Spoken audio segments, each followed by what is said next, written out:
Hello అందరికీ, మేము చేనుకి వచ్చినాము. మొక్కజొన్న ఎలా ఉందో చూద్దామని. చూడండి ఎలా ఉందో, కంకి బాగా ఇరిసింది.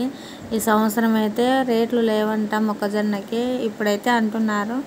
అప్పటికి రేట్లు వస్తాయో లేదో తెలియదు. మరి రేట్ అయితే తక్కువనే ఉందంట ఈ సంవత్సరం మొక్కజొన్నకి.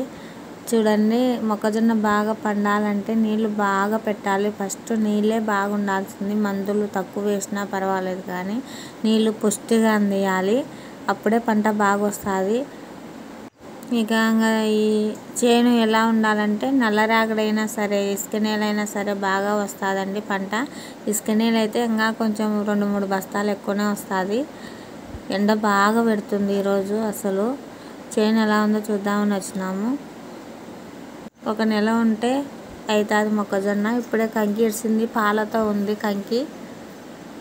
ఇక ఈరోజైతే మా ఇంట్లో పులిహోర వేసినాము. చేనులో తింటే బాగా కమ్మగా ఉంటుందని చేనులో నీళ్ళు పులిహోర తీసుకొని వచ్చినాము. మీకు ఈ వీడియో నచ్చితే లైక్ చేయండి, షేర్ చేయండి, కామెంట్ చేయండి. Okay, bye.